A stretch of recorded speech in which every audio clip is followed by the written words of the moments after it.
Oi, boa tarde, Renata. Olá, tudo bem, Alessandra? Tudo, tudo jóia? Alexandra, desculpa. Isso, tá. Ainda bem que deu certo. Eu estava vendo aqui como habilitar, como mudar. É. Deu tudo certo. Deixa eu avisar. Vou até tentar fazer um teste aqui de compartilhar a tela para. Isso, para poder testar, né? Uhum. Porque a princípio falaram que iam ter os vídeos gravados, mas esse ano acho que parece que não teve. E aí cada um vai apresentar brevemente. Tem que ser, é bem curtinho, porque a gente vai ter que cronometrar direitinho o tempo, que são 4 pessoas para apresentar. Tá bom, eu tenho 15 minutos para apresentar, né? Isso, na verdade, 10. 10. Tá bom, vou acelerar. Que os cinco, os outros cinco são. Porque são 10 minutos para cada um, é isso mesmo. E aí, porque são 4 apresentações, 40 Uhum. minutos, e depois para discussões, para. Tá ótimo. Aí, como vai ser a lógica? Cada um apresenta e a discussão fica para o final? Isso, porque senão ele embola, fica meio complicado se for deixar a discussão para cada ponto, né? Para cada. Tá ótimo. Então, só interrompendo aqui, são 10 minutos então, Tudo né? bem? Tudo Tudo bem, jóia. Eduardo? Boa tarde. São 10 minutos então quem tem para apresentar, né? Isso. Tá. A gente vai cronometrar direitinho, até para ser justo com todo mundo, né? São Tá. 4 apresentações, e aí depois a moderação, o moderador daqui a pouco vai entrar, e aí ele ajuda a fazer o alinhamento. Então vai ter que ter um corte grande aqui que eu preparei também para 15. É, por isso que tem que dar uma agilizada. Mas aí vai dar certo. Não, é tranquilo, a gente consegue Com aqui. certeza.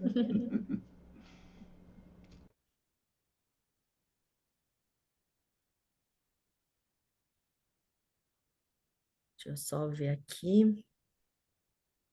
A gente já tem 9 minutos. É, Eu tava entrando lá e vi um tempo contando, aí eu nem entrei antes por conta disso. Eu vi esse tempo contando. Eu disse, vixe, será que atrasou as outras? Eu acredito que tem atrasado, né? E aí eu nem entrei. mas acho que é independente, né? Pelo que eu vi, é tudo independente, assim. Agora espero que tenha mais gente que entre, né? Porque já vai entrar só o pessoal que vai apresentar. Tem mais uma pessoa aí, a Júlia Roberta tá aí, né? Acho que ela não. Tá? Não sei. Uhum. Oi, boa Eu acho que as tarde. salas são independentes, que estava aparecendo lá, nossa, eu acho que a sala 17. A nossa é às 17, Isso, isso. isso. É tudo independente. Boa Até tarde. Eu vou porque. apresentar. Aí eu queria saber se eu tenho que fazer alguma coisa, testar, não sei, compartilhamento, ou enviar a apresentação. Isso, como é que vai ser? Cada um vai compartilhar, né? São quatro Uhum, apresentações, 10 minutos de apresentação para cada pessoa. E aí uhum. depois a gente vai fazer uma discussão conjunta, alinhavando fazendo a intersecção entre todos os 4 trabalhos. Vai ter alguma ordem? Então, eu acho que eu seguiria a ordem que está aqui. Peraí que eu falo a Ah, vocês. Peraí, deixa eu pegar minha cola aqui. eu achei que era eu a primeira. Acho que é aqui, ó. Tchum, tchum, tchum. Espera um pouquinho só.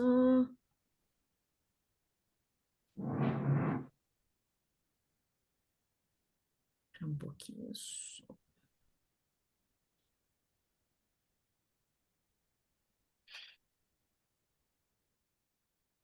Fiz minhas. Peraí, que o meu perdeu a ordem aqui. Peraí. Uhum.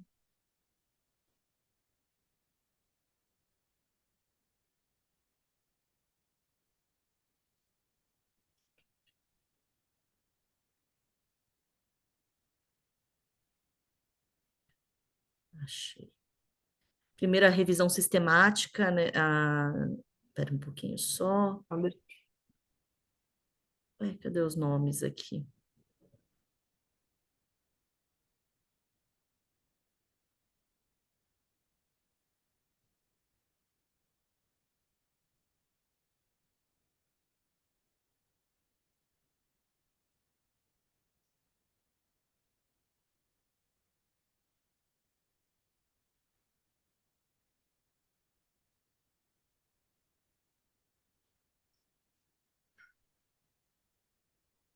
Eita, nós. Ah, tá aqui.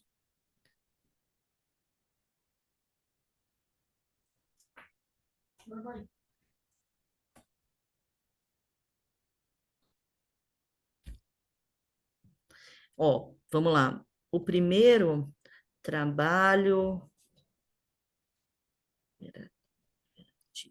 a internacionalização, né, é isso mesmo, de produtos com indicação geográfica, depois as trocas internacionais sustentáveis, a governança no terceiro setor e, por fim, o impacto da integração de indicadores no ESG. Essa que vai ser a ordem. Aí, a primeira internacionalização, com quem que tá? É comigo, Alexandra. Ah, então tá certo, certinho. Alessandra. Aí, as trocas internacionais sustentáveis. Sou eu. Legal. Depois a governança. Então, Alexandra, Júlia, falta governança no terceiro Sou eu, sou eu. setor. Sou eu, Tá, Eduardo. legal. Deixa eu só me tirar daqui o Eduardo. E depois o impacto da integração de indicadores ESG, que aí acho que a pessoa ainda não entrou.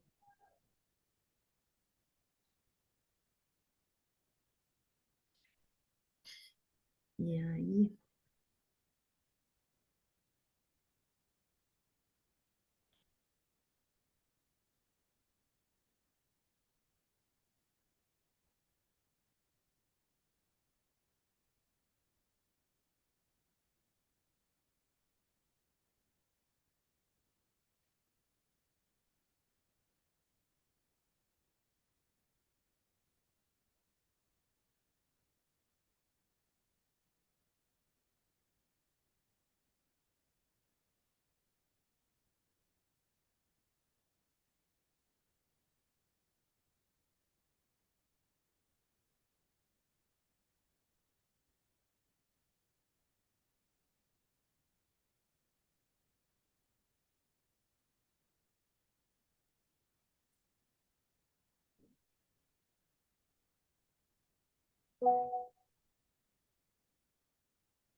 A minha orientadora está entrando em alguns minutos. uhum.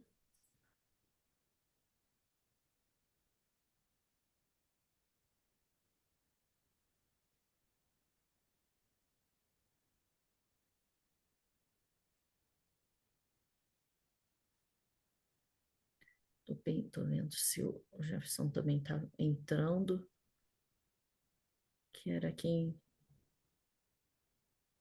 Tá todo mundo vendo a apresentação? Sim, tá direitinho, Sim, tá Tá tá bom, ótimo. ótimo. tá bom, que Tá bom. ok. A gente só, quando começar, a gente pede para todo mundo colocar no mudo, né, para não ter interferência.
11h30.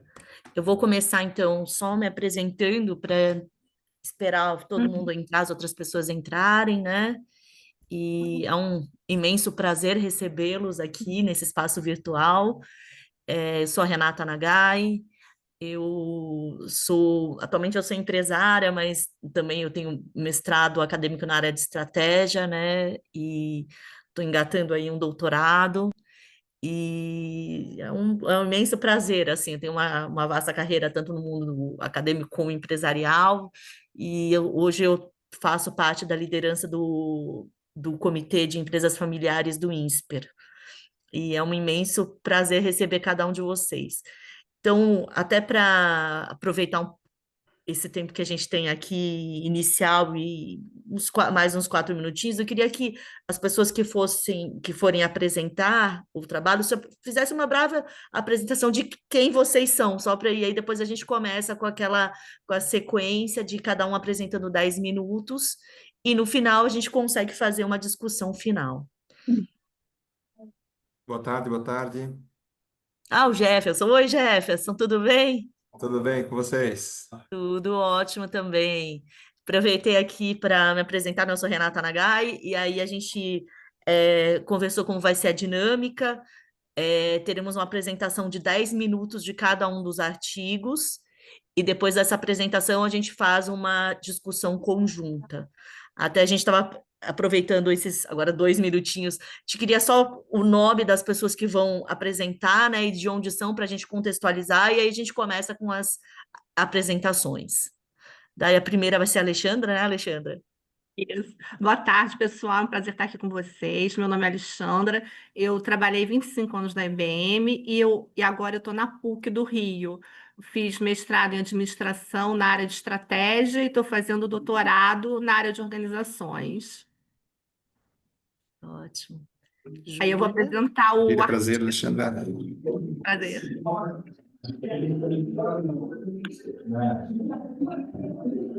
Bom, boa tarde. Meu nome é Júlia Roberta. Eu faço economia na UFMS.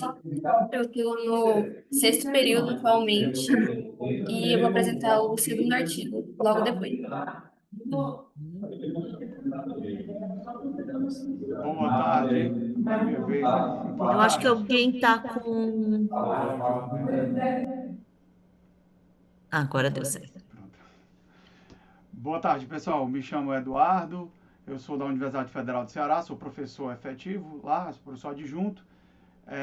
Eu tenho mestrado em controladoria e também agora estou fazendo um doutorado em controladoria também, né? Tenho uma experiência aí de mais de 20 anos como docente, também como antes, profissionalmente, eu tenho mais de 25 anos como contador, atuando como contador, então é um enorme prazer estar aqui, né? Apresentando o meu trabalho, foi uma satisfação enorme quando foi aprovado e espero aí que vocês gostem mais tarde do que eu vou apresentar.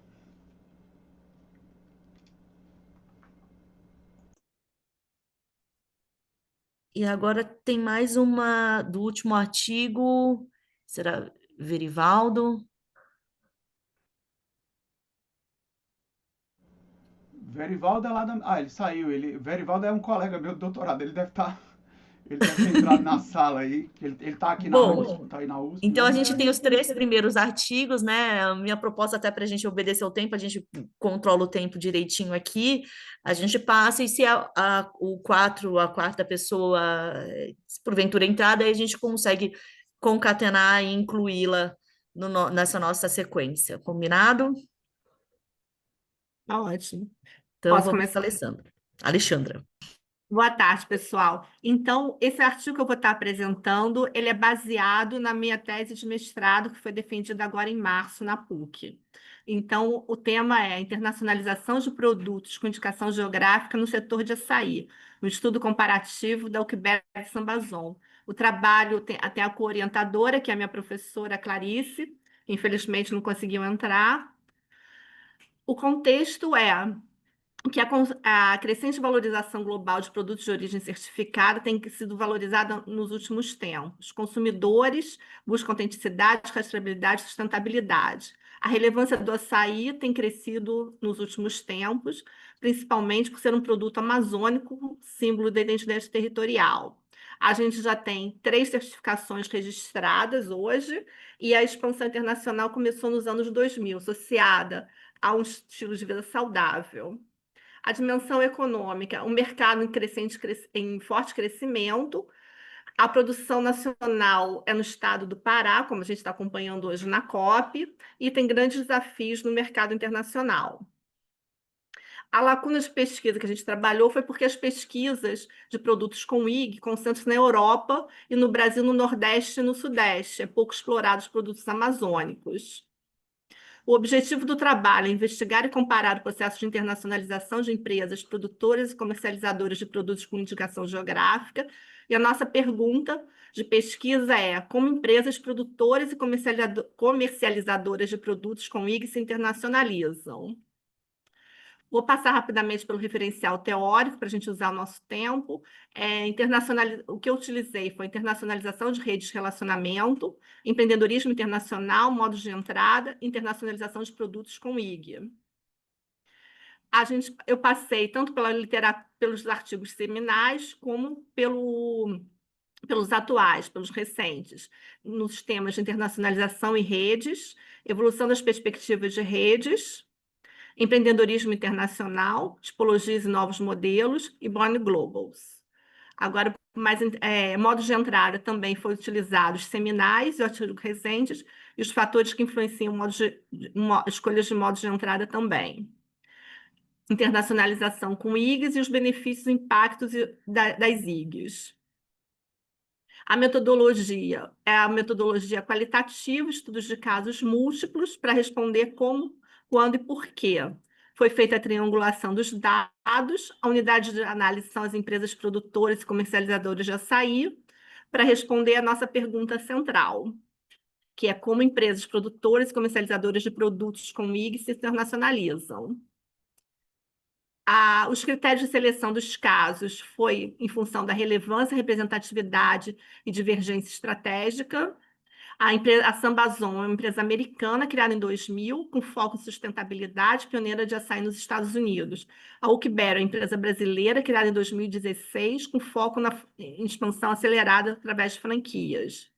Coleta de dados, fizemos 10 entrevistas, diversas informações das mídias especializadas, entrevistas, transcrição e triangulação das informações. Análise dos dados, a gente seguiu a análise detalhada de cada empresa, a comparação dos casos e identificação dos padrões, de acordo com a literatura de internacionalização descrita no referencial teórico. Agora, a visão das empresas. A Oakberry é uma empresa brasileira criada em 2016, iniciou a internacionalização em 2018, nos Estados Unidos. Ela procura países, como é um produto premium, ela procura países com renda elevada.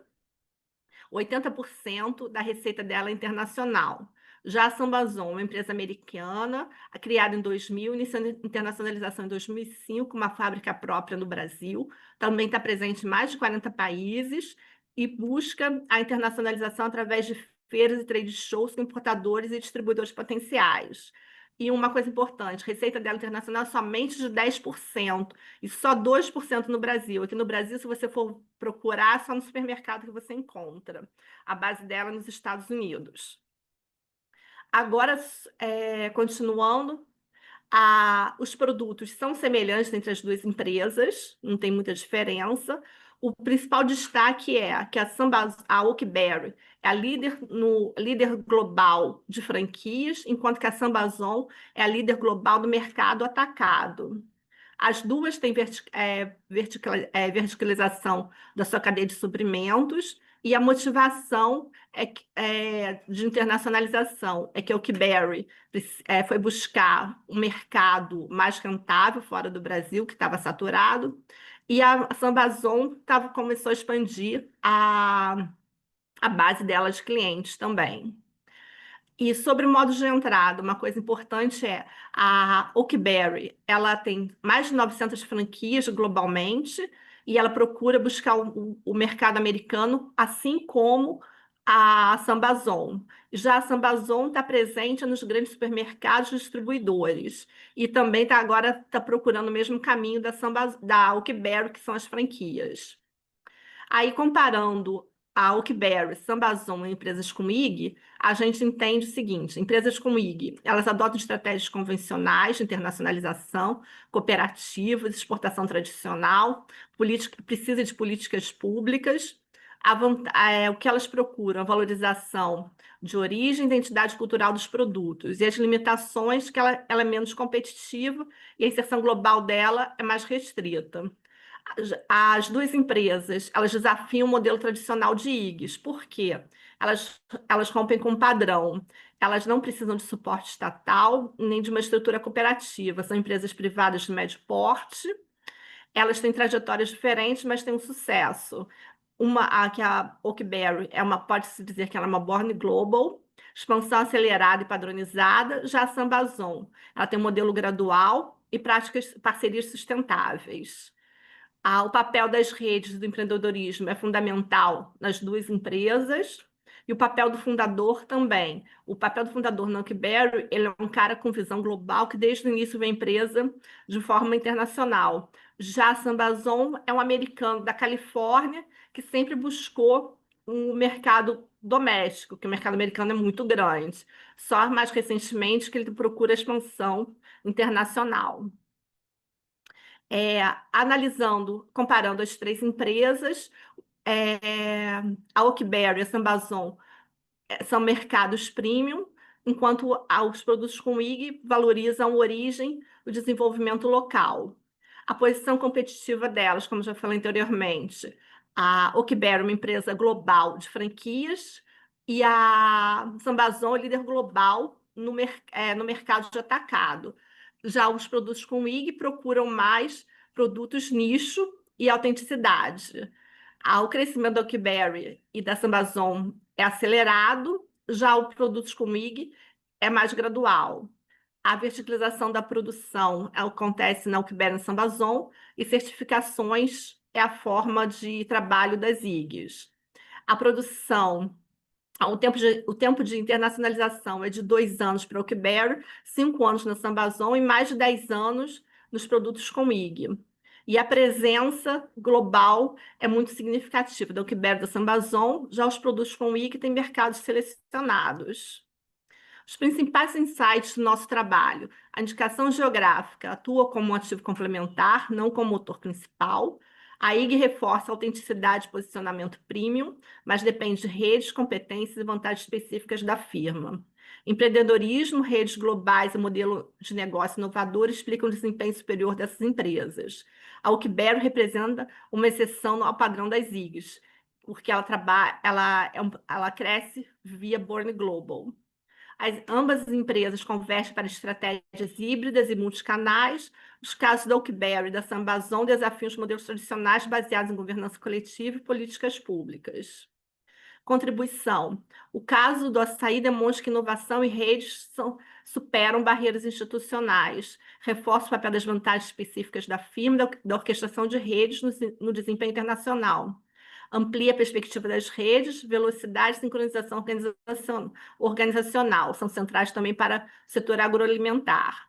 Demonstra que estratégias cooperativas e empreendedoras podem coexistir.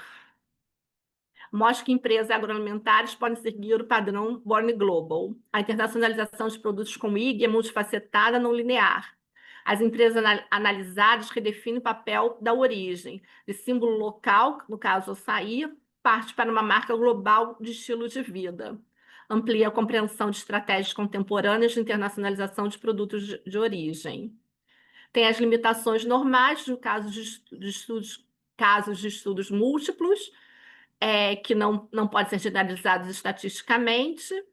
A questão de vieses e pesquisas futuras, a gente sugere que ampliar as pesquisas com outras empresas de produtos IG, vinho, café, acompanhar a evolução das estratégias no tempo dessas empresas, investigar o papel da sustentabilidade, inovação e responsabilidade social na percepção dos consumidores internacionais. Obrigada. Deu tempo? Perfeito, Alexandra, super, super no tempo, direitinho.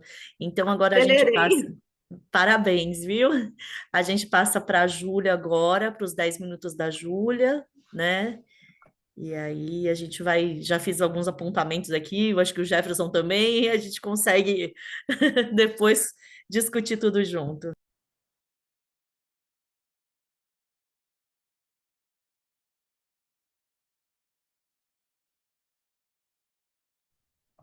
Só tem que lembrar de desabilitar o microfone, Ju.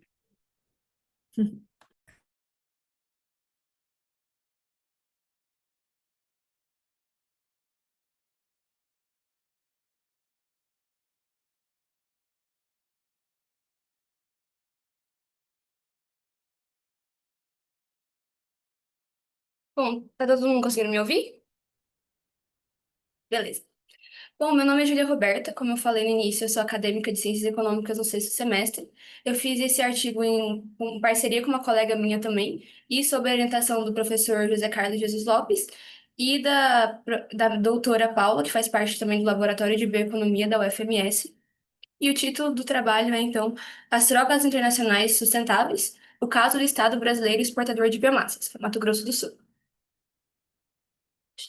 Só.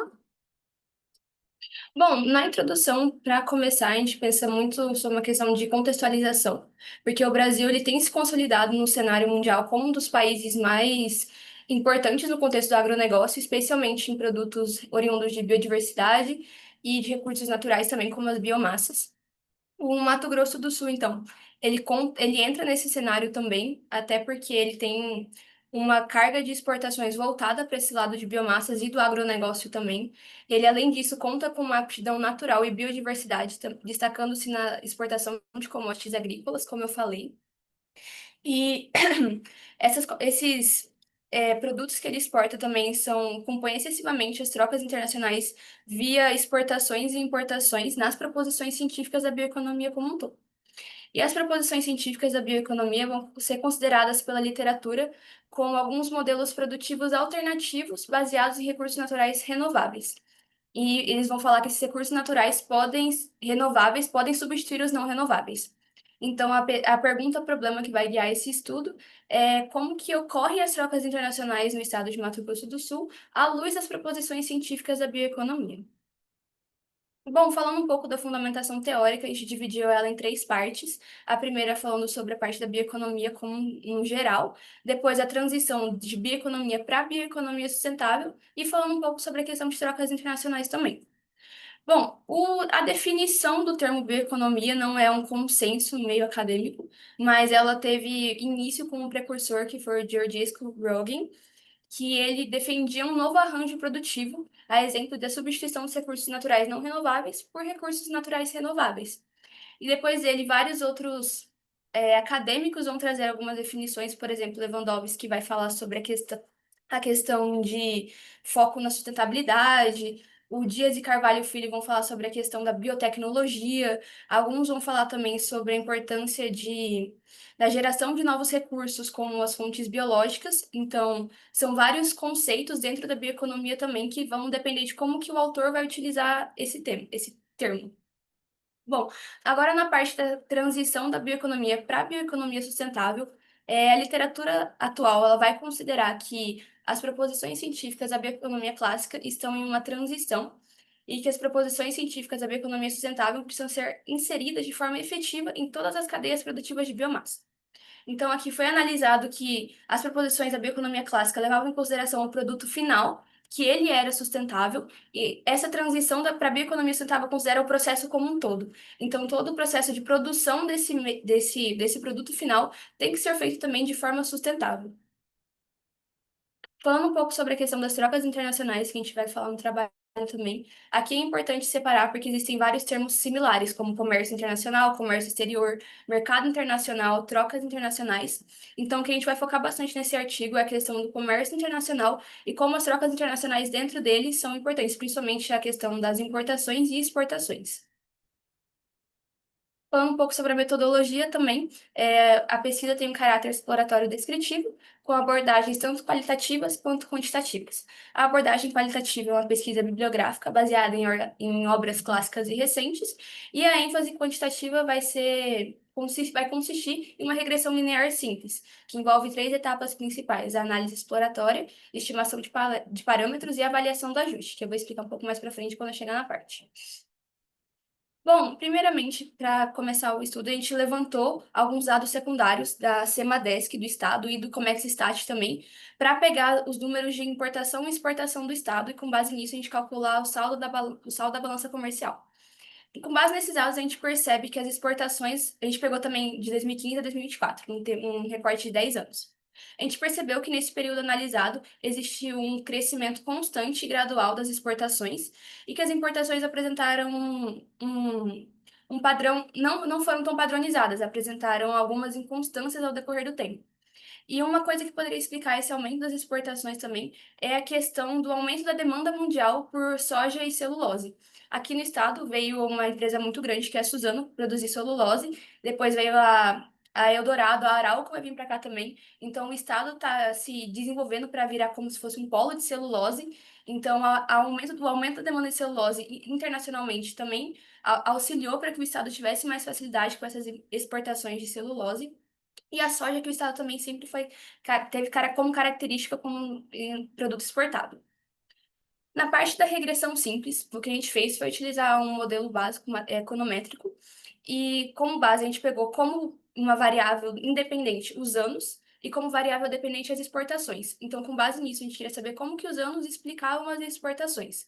A gente chegou no valor de um parâmetro de 2,8222, que é onde começaria um cálculo de um parâmetro do ano anterior, e onde começaria essa regressão, e o coeficiente angular foi 0,87, que é a questão de que ele vai mostrar a inclinação da curva. Então, esse valor vai demonstrar a tendência que vai ter as exportações. Então, com base nisso, a gente percebe que existe uma tendência de aumento de 687 milhões de exportações por ano. Para as importações, a gente fez a mesma forma da regressão. A gente calculou o intercepto, que deu 1,701, que é o do ano calculado anteriormente.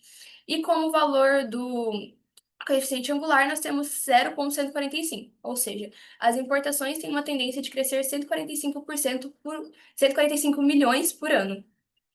Uma coisa que pode ser explicada também, como eu já falei, na questão das exportações, é a parte da demanda mundial, mas as importações também, o que dá para falar, porque como elas não são tão consistentes a questão de padrões e sazonalidades também, isso é porque elas são muito dependentes de flutuações cambiais e também de políticas macroeconômicas. Então, a depender de como está a situação externa, as importações são mais afetadas com base nisso. E agora falando um pouco também sobre a questão de parceiros e mercados comerciais do Mato Grosso do Sul. Os principais parceiros comerciais são a China, que absorve os produtos exportados pelo Estado em 46,3%, e em seguida os Estados Unidos e os Países Baixos. Os produtos mais exportados por Mato Grosso do Sul são, respectivamente, a soja, a celulose e a carne bovina, enquanto os produtos mais importados são gás, adubos e fertilizantes. Aqui vale ressaltar que, enquanto o Estado ele está exportando vários produtos oriundos de biomassa, ele ao mesmo tempo importa vários produtos de origem fóssil e de natureza de fontes não renováveis. Então, isso entra com uma questão que vale a pena ser analisada, porque ele exporta produtos de acordo com as proposições da bioeconomia sustentável, mas importa produtos que vão contra isso. Então, vale ressaltar nas considerações finais que as fontes, percebe-se com base nisso, nessa estrutura da composição da balança comercial do Estado, que ele é bastante dependente de fontes energéticas externas e também da demanda internacional pelos insumos agrícolas dele. Então, é muito importante a investimento em inovação tecnológica, em infraestrutura, em biotecnologia. Eita, finalizou aqui, deixa eu voltar aqui. E em biotecnologia também, porque com base nisso ele vai ficar menos dependente, ele vai poder se industrializar internamente e com base nisso também possibilitar o crescimento econômico e o desenvolvimento econômico também do Estado. E vale ressaltar que, além disso, o Estado também tem uma aptidão natural para isso, porque ele possui vários biomas e várias extensão territorial que possibilitariam o investimento e a transformação e utilização da bioeconomia sustentável nos processos. Então, para finalizar, é possível considerar, então, que o Mato Grosso do Sul reúne condições favoráveis e aptidão natural para se consolidar como polo estratégico da bioeconomia sustentável. E é isso. Muito obrigada. Espero que tenha dado tempo, que eu não tenha passado muito. Deixa eu prestar muito aqui. Tá ótimo. Muito obrigada, Júlia. Agora a gente vai passar para o Eduardo, certo? Deixa eu ver aqui.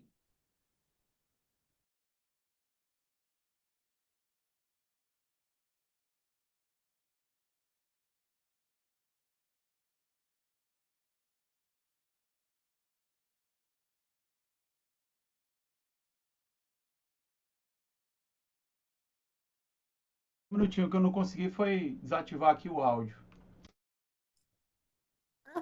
Foi Pronto. certinho. Agora Tava dá certo. certinho. Agora dá certo. Agora dá certo. Pronto. Todos me veem, hein? Então vou começar aqui. Vamos lá, pessoal. Esse artigo ele saiu como produto de uma disciplina, né, do doutorado que eu estou fazendo, Teoria das Organizações. Eu já tinha agradecido aí a vocês, né, agradecida a oportunidade de estar apresentando aqui. É uma satisfação muito grande para mim estar aqui no SEMEAD, né? Então, o artigo que eu tratei fala aí da governança no terceiro setor, que é um grupo de entidades, né, que elas fazem parte da economia e elas ocupam um espaço que é uma lacuna deixada pelo governo quando o governo não consegue atender todas as demandas sociais.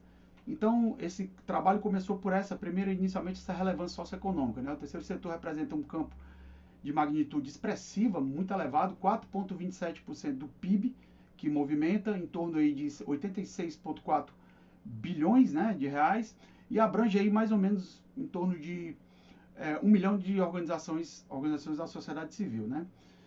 Em termos da relevância acadêmica que a gente buscou, foi exatamente que essa pesquisa está em crescimento, né? Essa temática, essa interseção dessa temática entre governança e terceiro setor está em crescimento anual de 9,14%, então se mostra realmente um potencial muito grande. Também a lacuna que a gente percebeu foi exatamente essa ausência capital de um mapeamento bibliométrico, né? Então, eu não encontrei quando eu fui buscar, né? Não estou dizendo que não tem, mas não encontrei nas minhas buscas essa ausência. Então, o trabalho acabou sendo a busca qual o estado da arte da produção científica sobre a governança no terceiro setor, né? Então, a gente tem algumas questões aí também envolvendo sobre os doadores que estão cada vez mais exigindo profissionalização, né? Tem questões nesse sentido e realmente existe uma demanda para esse sentido. A metodologia que eu utilizei foi exatamente a bibliometria, a gente resumindo de forma bem resumida em 4 passos. Primeiro, a coleta, eu utilizei a base de dados da Scopus, né, do período de 82 a 2025.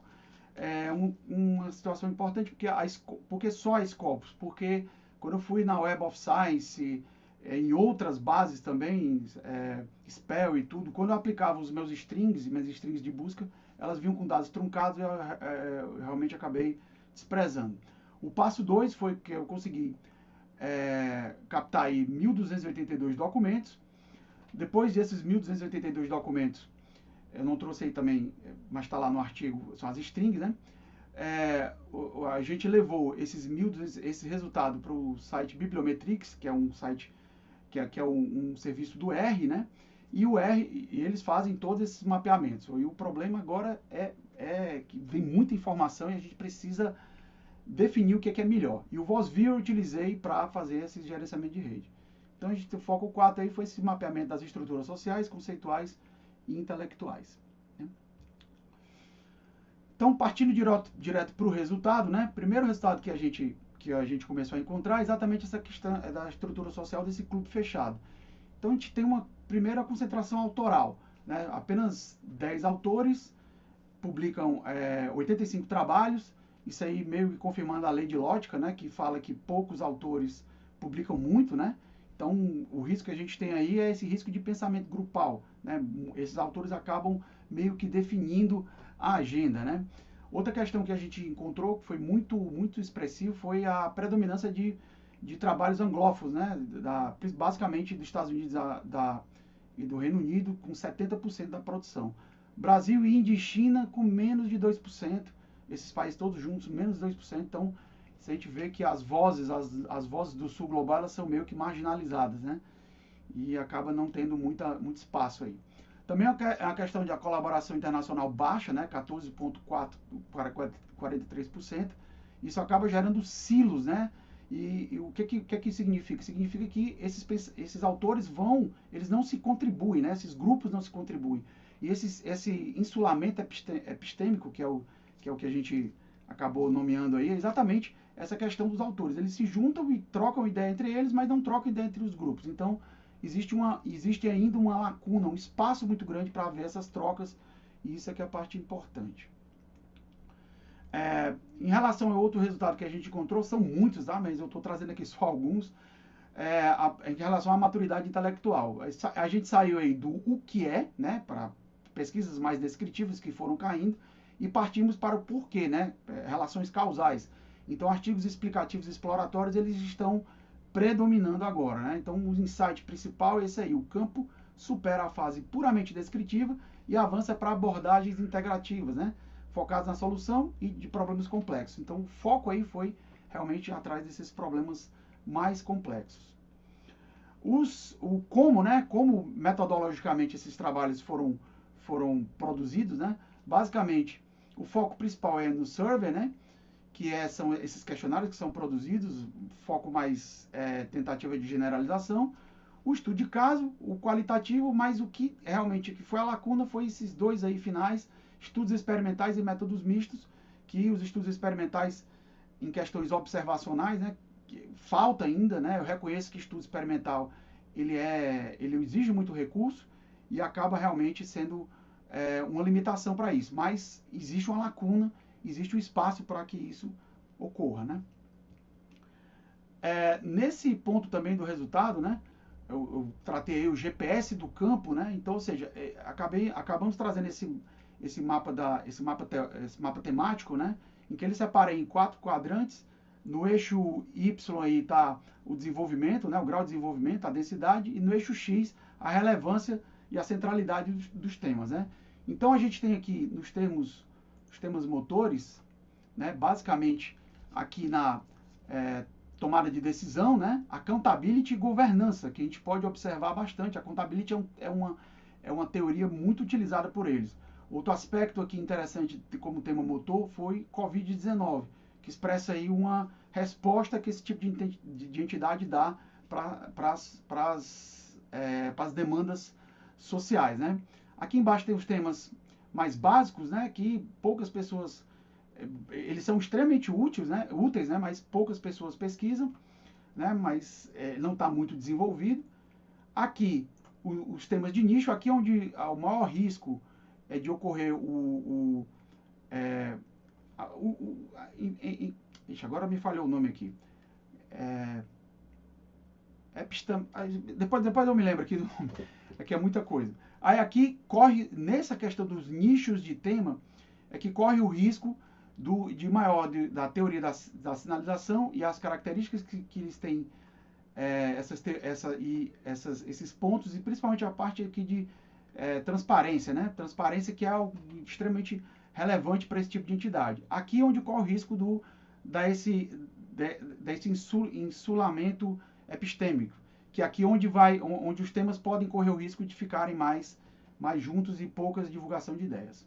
E, por fim, aqui os temas menos emergentes aqui que a gente tem, que é entidades não governamentais, mas basicamente ela está aqui, ela foi trocada aqui por sociedade civil, que foi para onde evoluiu. Então ele está em decadência aqui, mas foi trocado aqui por sociedade civil, né? Em relação às lentes teóricas, a gente descobriu basicamente 5 teorias, né? Essas teorias, accountability, stakeholder, dependência de recurso institucional e agência, ela tem uma característica que a gente descobriu: elas não são 5 teorias concorrentes, elas formam um cluster único, né? Então, todos os autores basicamente estão utilizando essas teorias. Ela indica isso, a maturidade, mas também esse insulamento epistêmico, era a palavra que eu queria falar e não veio, tá? Insulamento epistêmico. Então, essa é uma questão ao mesmo tempo preocupante, né? Porque acontece que não há muito desenvolvimento, ao mesmo tempo isso é um lado bom porque existe uma margem. Então a teoria da sinalização é uma das que estão sendo pouco desenvolvidas e poderia ser melhor desenvolvidas. Para finalizar, a gente tem quatro, assim, a conclusão aí. Primeiro, a que a gente já saiu apontando, né? Primeira oportunidade metodológica, uma oportunidade de utilizar métodos mistos, né? Que é essa questão da multidimensionalidade dos temas, né? Requer respostas complexas, né? Metodologias complexas, estudos experimentais. Então isso mostra a lacuna que tem. A gente pode tratar isso de uma melhor forma. Também a questão da oportunidade geográfica, né? Quebrar essa hegemonia anglo-saxônica. A gente precisa trazer mais, formar redes de pesquisas mais bem documentadas aqui no sul global. Existe realmente essa necessidade. E essa oportunidade temática que a gente tem aí em relação à governança digital, governança colaborativa, né? Principalmente governança digital, que é um tema que não existia pré-2020, então mais recente, e a questão de desenvolvimento de impacto, de métricas de impacto social, que realmente se busca mais. Eu vou encerrando aqui, agradeço demais a oportunidade novamente, e é isso. Dentro do tempo aqui, né? Certíssimo. Muito obrigada, Eduardo. Agora a gente tem a última, que é o impacto da integração de indicadores ESG. Será que a pessoa que ia apresentar? Ah, a Daphne. Ótimo. Então a gente passa a palavra a você, Daphne. São 10 minutinhos para fazer a apresentação, e aí depois, na sequência, a gente vai para a discussão moderada pelo professor Jefferson. Boa tarde, obrigada. Aqui eu recebi alguns avisos que meu Wi-Fi está instável. Eu vou seguir com a imagem e a apresentação, mas eu vi que está cortando um pouquinho, pode ser que a minha imagem suma por um tempinho, tá? Desculpa. Imagina, Vou mas está compartilhar. estável, assim. Por enquanto está. Aqui tá, né? Para mim é só às vezes que dá uma cortadinha, mas vamos tentando. Eu estou compartilhando a minha tela, tá ok para vocês? Agora apareceu. Apareceu. Apresentação. Então, deixa eu só colocar isso para o lado, se não consigo acompanhar. Então, trabalho, a controladoria ESG, impacto da integração de indicadores ESG na gestão estratégica da M. Dias Branco. Então, temos aqui autores todos da Universidade de Fortaleza. Então, o estudo buscou analisar o impacto, né, da integração desses indicadores, ASG ou ESG, dentro aí no âmbito da controladoria e a sua influência na gestão. Então, aqui revisando, acho que todos conhecem, mas revisando então os fatores, né, o ambiental, focado em entender gestão de recursos naturais, emissões de carbono e políticas ambientais, e o fator social, condições de trabalho, direitos humanos, impacto na comunidade, complementado pela governança, então focando em transparência, ética e estrutura organizacional.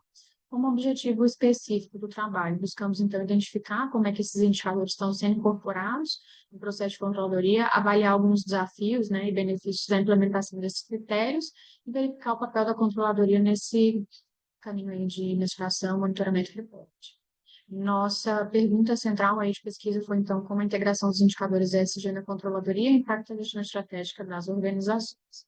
Então, nosso referencial teórico foi falar um pouquinho de cada um desses elementos, juntar, né, a controladoria e o ESG, que a gente percebe aí esse progresso dos campos, né, se unirem na busca desses indicadores, e o trabalho também fala um pouco da contabilidade na M. Dias Branco, que é uma empresa que depois eu vou falar um pouquinho dela, vou mostrar algumas das marcas dela. Às vezes a gente não conhece a M. Dias Branco, mas conhece algumas das marcas que estão ali dentro do grupo, né? E como as práticas têm se sobressaído na implementação dessas práticas contábeis, tentando aí implementar ou assegurar a transparência, questões ambientais e sociais e aumentar a eficiência nos dois espectros, né?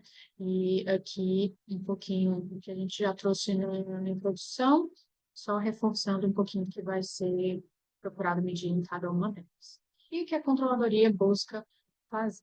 Então, tentando dar uma apressada aqui para pelo menos ter um pouquinho mais de tempo nos resultados, essa é a M. Dias Branco, que é alguma das marcas, então, estão dentro do guarda-chuva da M. Dias Branco.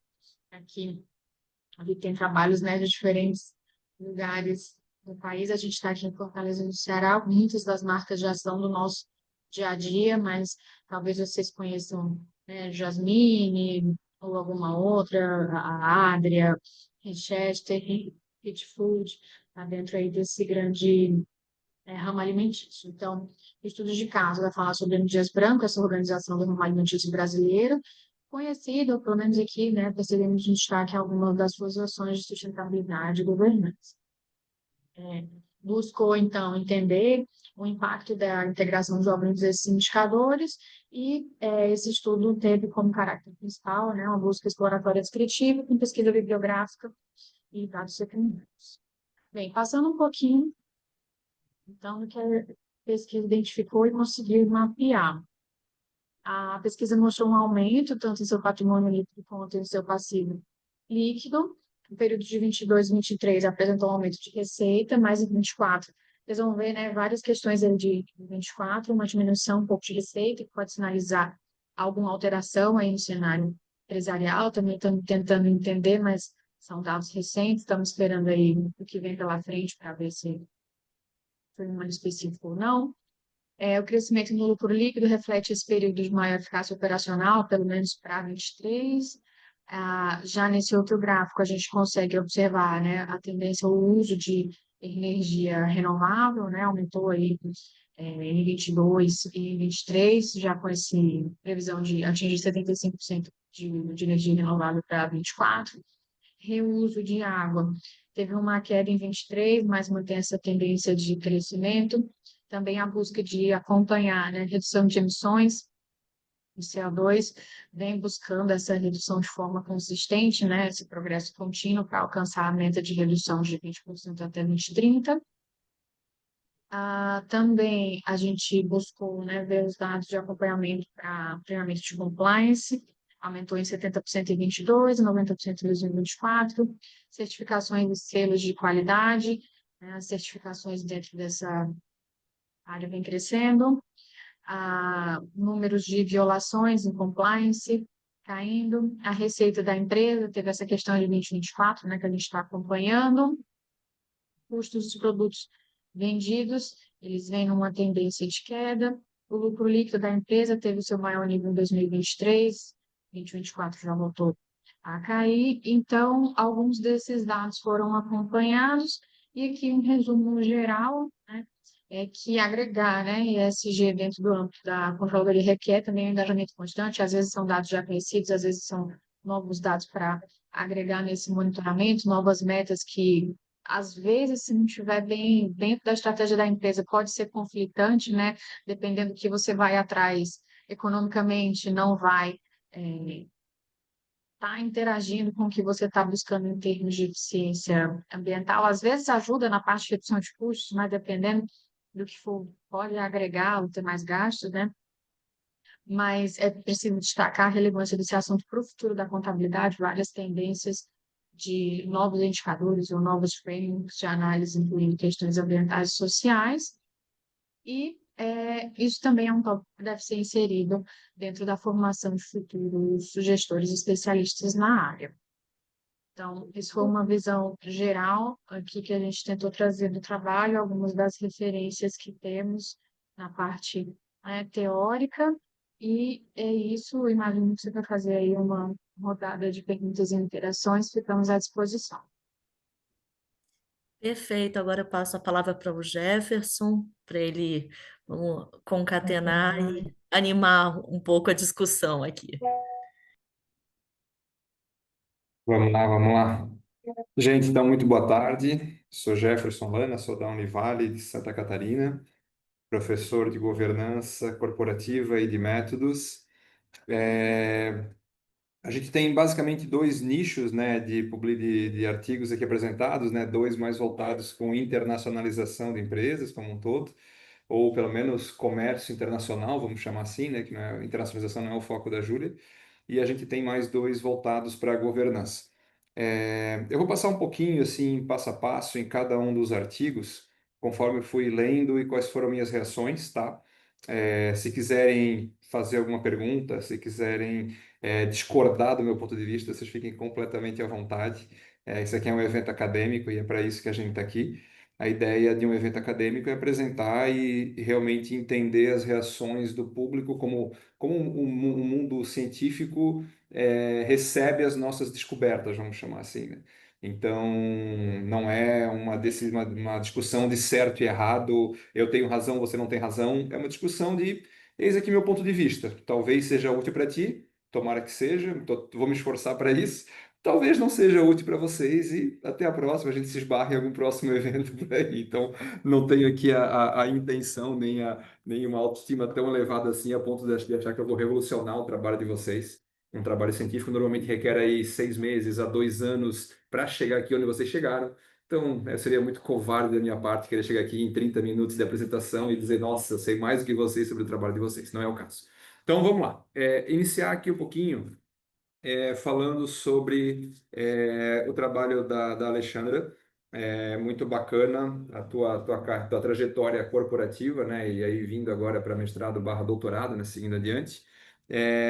Com relação a essa parte de indicação geográfica, Alexandra, eu só fiquei um pouco perdido. Eu gostei muito do trabalho, tá? Eu acho que é um tema bem, bem relevante. Eu não sabia que tinha uma marca tão forte de açaí americana.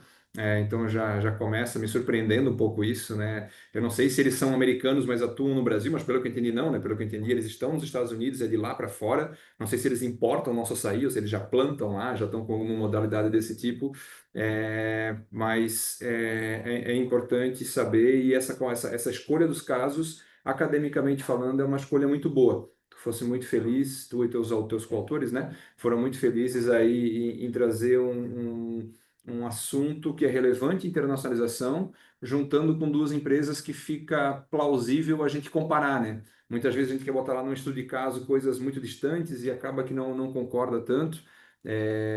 Mas no teu caso são dois casos bem, bem interessantes de se acompanhar. Eu senti um pouco de falta só, e aí é uma coisa que dos quatro, tá? Eu vou falar mais para ti, mas eu acho que nos quatro eu senti um pouco de falta. A relevância muito forte, para mim, pelo menos no meu viés, de como eu leio um artigo científico, de o quão criativo tu é para explicar com muita contextualização o porquê que o teu trabalho é importante, que eu chamo do however na introdução. Então, vocês todos fazem um trabalho muito bom de contextualizar no começo, o mundo está aqui, concentração para cá. Geralmente, uma introdução, ela chega a um ponto que, opa, mas o mundo não é perfeito. E eis como eu vou tentar ajudar esse mundo que é imperfeito. Esse parágrafo do however, esse parágrafo do mas espera lá, cabe a minha pesquisa aqui para deixar o mundo mais colorido nesse assunto. Nos quatro eu senti um pouco de falta, um pouco disso. O da Júlia foi o que eu menos senti falta. Os outros eu senti um pouco de falta, tá? Então fica um ponto aqui de literalmente o vender teu peixe. Tu só vais conseguir me convencer um leitor que não conhece o teu caso, não conhece tão bem tua teoria, etc. Se tu mostrar para ele, poxa, olha só como é muito relevante que a minha pesquisa ocupe um pedaço numa futura publicação de uma revista, numa futura publicação num periódico aqui, que eu acho que é para isso que nós todos estamos aqui, né? Para fazer descobertas, para fazer ciência e para que essa ciência seja publicada para que outras pessoas tenham acesso. Né? Então, também não confundir as coisas. Ninguém está aqui para publicar, né? Nós estamos aqui para fazer pesquisa. A ciência está sendo feita nisso aqui. A publicação é só o ponto final da ciência, né? Ou não é final, né? Mas é um ponto em que a gente tem ali uma métrica de, olha, cheguei lá, vamos chamar assim. Mas a ciência acontece aqui nesses debates, a ciência acontece nas conversas, nas bancas e nas orientações, né? Então, esse é o primeiro ponto. Os três trabalhos, acho que os quatro, mas o da Júlia um pouco menos, acho que venderam mal o seu próprio peixe, no sentido de podia ter feito um trabalho um pouco mais evidenciado aqui para deixar por que a tua pesquisa é tão relevante. Voltando para o teu trabalho em específico, Alexandra, eu achei que a tua apresentação ela está disparadamente mais clara e mais completa e mais adequada e mais gostosa de ouvir do que o teu trabalho, porque eu fiquei assim com o sentido de, caramba, ela só me deu uma palhinha aqui nos teus resultados, tem 2 páginas só. Lá de, ó, tem aqui 1,5 página de introdução, 2, 3 páginas de teoria, 2 páginas de método. Quando chega no resultado, que eu acho que é onde eu vou ver um monte de coisa, tem só 2 páginas. Todas as tabelas que tu mostrou, eu não encontrei no artigo. Então, eu imagino que vieram depois, ou por restrição de limite de tamanho, tu deve ter tirado elas fora. Em casos como esse, uma dica que eu te dou, se é que eu, será que Aham, eu estou claro. em patamar de te dar dica, mas eu estou muito mais interessado no que tu achou do que no que a teoria está falando. Porque a teoria, se eu precisar, eu vou lá e leio. Os artigos existem, eu vou lá e digito um assunto, eu acho no Web Scopus, eu acho no Web of Science, eu acho. Agora, uma comparação de 2 empresas, uma brasileira e uma americana sobre açaí, eu não vou achar isso tão facilmente. Então, dedica muito mais espaço sempre no artigo. Ah, mas Jeff, ele tem restrição de tamanho. Pesa no que é teu.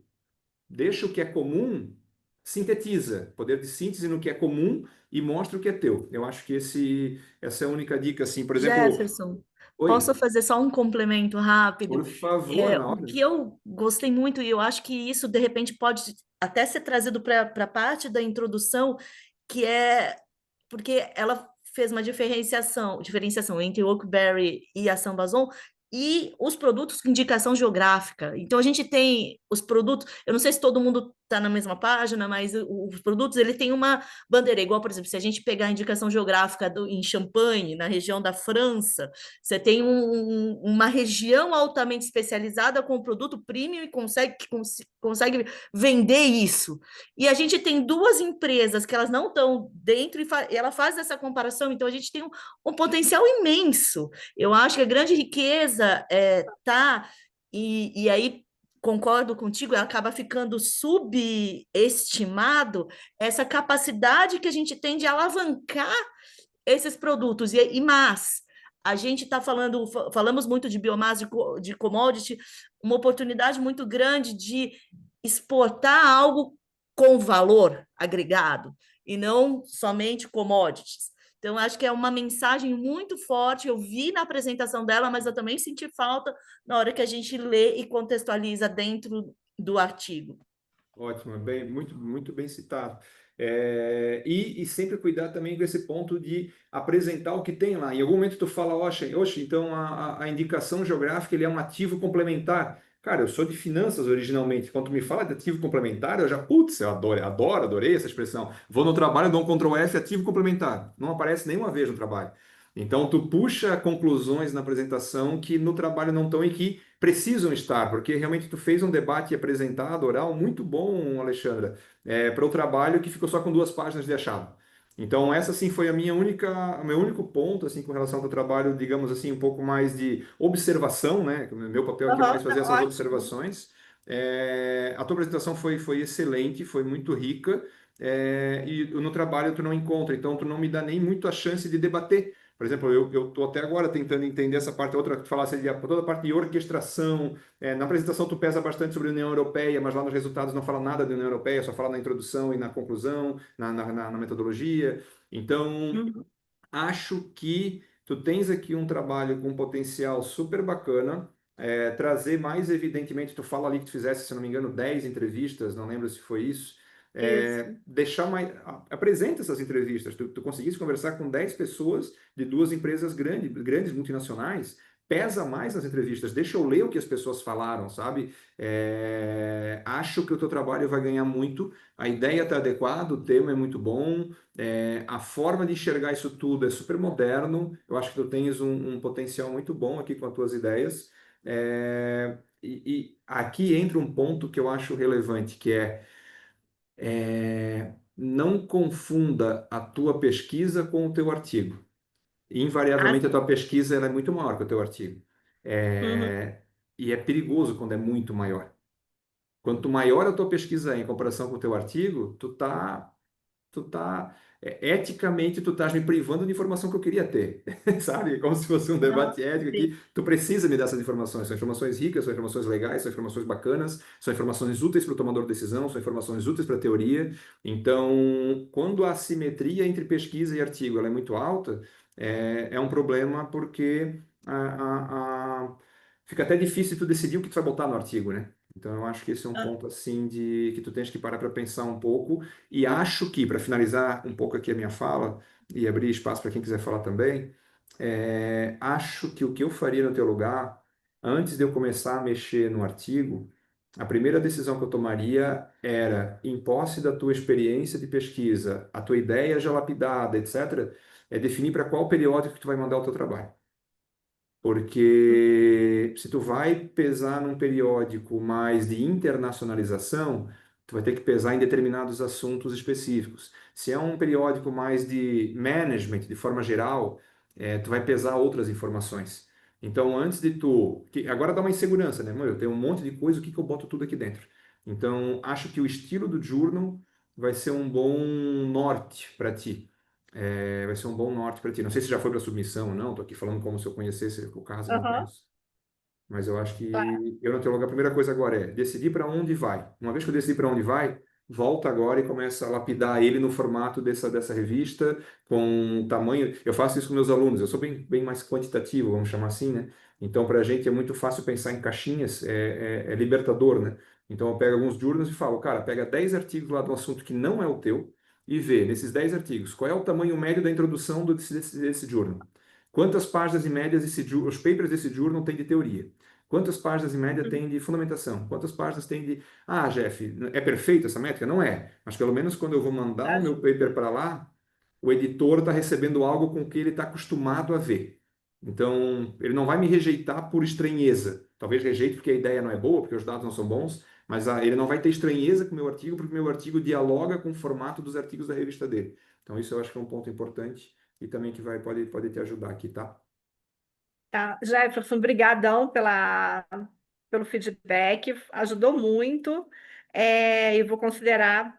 Agora, deixa eu clarificar algumas coisas. Primeiro, a Sambazon é uma empresa americana, vieram três californianos para o Brasil na virada do milênio, e eles gostaram do açaí e começaram a levar para os Estados Unidos. E aí depois eles foram expandindo e aí tornaram a Sambazon o império que ela é hoje. Ela é responsável por metade da exportação brasileira de açaí. Então, realmente, aí eles levam o produto para lá, 90% da receita deles está nos Estados Unidos, e agora eles estão, que até eu estou trabalhando em outro artigo, eles estão passando por um momento complicado, por causa do tarifaço, o produto dele aumentou 50%. Então, agora eles estão acelerando o processo deles de internacionalização. Já vai ser o próximo trabalho.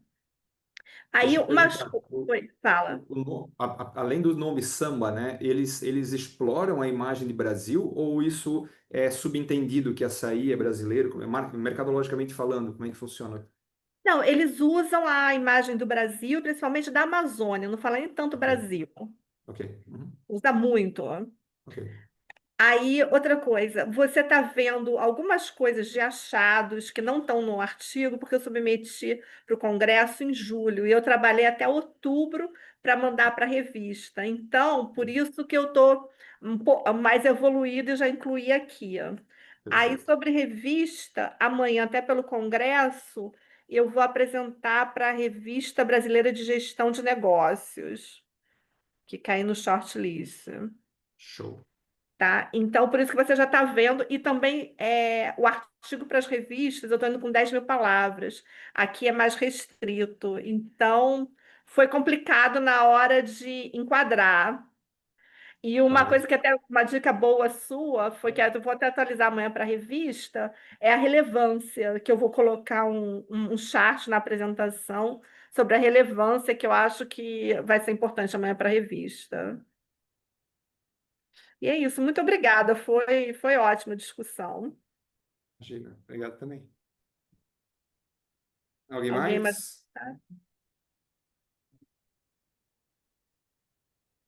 Maravilha. Vamos lá então. Júlia, antes de mais nada, tu falou que tu é aluna de sexta fase de economia, né? Então, primeiro, antes de nada, né, o SEMEAD ele nasceu como um evento de graduação e ele escalonou, né? Ele foi para um evento de mestrado, doutorado, graduação, pesquisadores de forma geral. Então, muito legal, parabéns pela tua não sei se é o primeiro ano teu aqui ou não, mas parabéns por aceitar o desafio, provavelmente o professor que te chamou, te botou, então, puxa, não sei se isso tem a ver um pouco com o teu TCC também, etc.